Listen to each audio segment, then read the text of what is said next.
Bonjour à toutes et à tous. Dans cette vidéo, on va faire la mise en service et la configuration de l'UPS.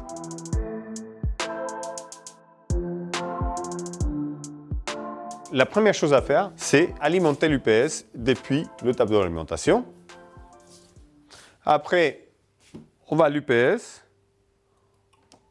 on met l'UPS sur on, on entend ce douce bruit d'un UPS en fonctionnement et on met les batteries. Maintenant, on peut passer donc à la première configuration en regardant l'écran d'accueil.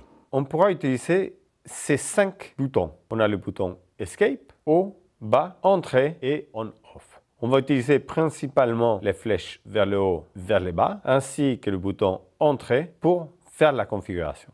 Passons donc à la configuration de l'UPS. À l'écran d'accueil, vous allez avoir en premier choix la langue. On va choisir anglais même si on est dans un pays francophone. Après ça, on bouge le curseur sur Next. Le deuxième paramètre à configurer, c'est la date et l'heure. Chaque champ, il faut que vous choisissez le chiffre pertinent et appuyez sur Entrée. On passe au suivant en appuyant sur Next. Le choix suivant, c'est le nombre de phases. Sur ce modèle, il n'y a qu'un choix, c'est le 1, donc on le choisit. Le prochain choix, c'est la tension. On a plusieurs options, 240, 230, 220, 200. Ce qui nous intéresse à nous, c'est normalement les 230. Pour des applications spécifiques, on pourrait penser à utiliser d'autres valeurs. La fréquence, pareil, il y a plusieurs options.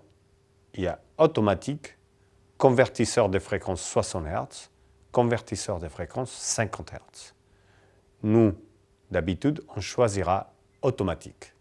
Sauf, encore une fois, pour des applications spécifiques qu'on pourrait utiliser les autres deux options. Finalement, on va choisir la batterie.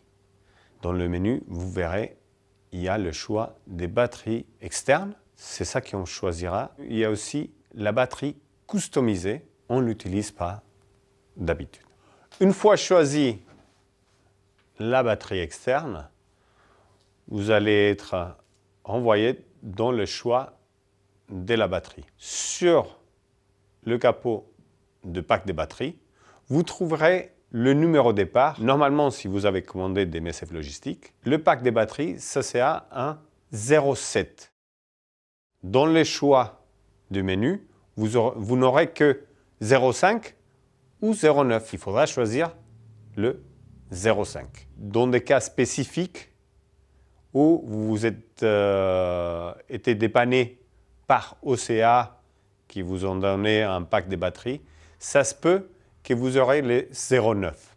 Donc, c'est pour ça qu'il faut regarder d'abord le numéro départ du pack de batterie. On passera à renseigner la quantité des packs de batterie. Vous aurez le choix de 1 à 4 packs. Dans cet exemple, on n'a qu'un pack, donc on mettra le chiffre 1. Maintenant, le menu il a finalisé et on a l'écran d'accueil. Maintenant, vous appuyez le bouton on-off pendant 3 secondes et quand vous le lâchez, il se met online.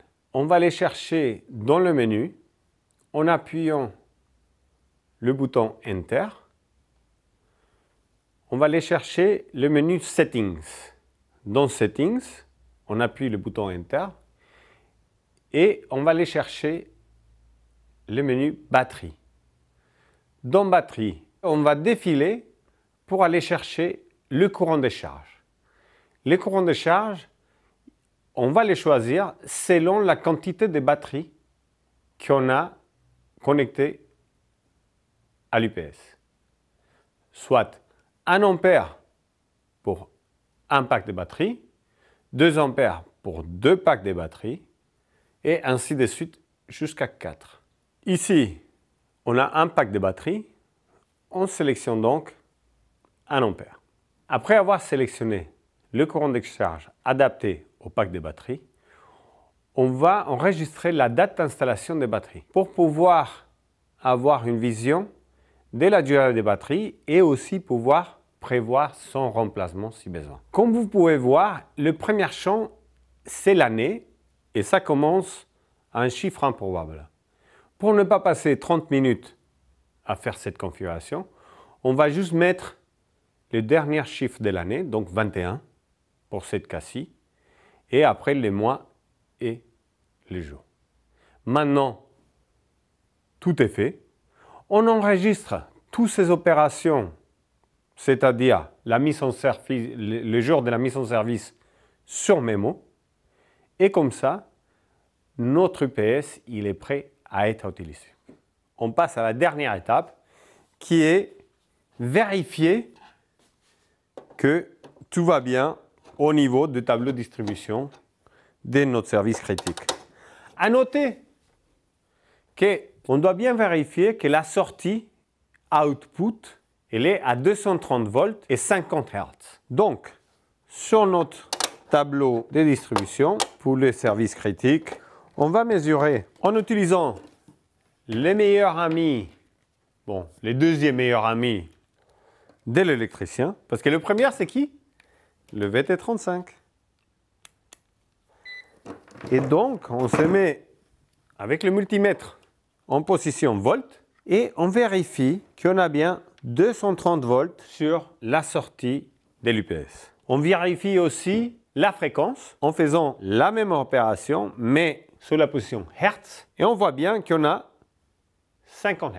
On est maintenant prêt pour alimenter le service. Voici donc notre service critique qui va être alimenté par l'UPS. On peut maintenant mettre en service l'installation du service critique. Maintenant, on va simuler que le générateur il est tombé en panne. Comme vous pouvez voir, notre service critique il est toujours alimenté grâce à l'UPS que vous avez installé.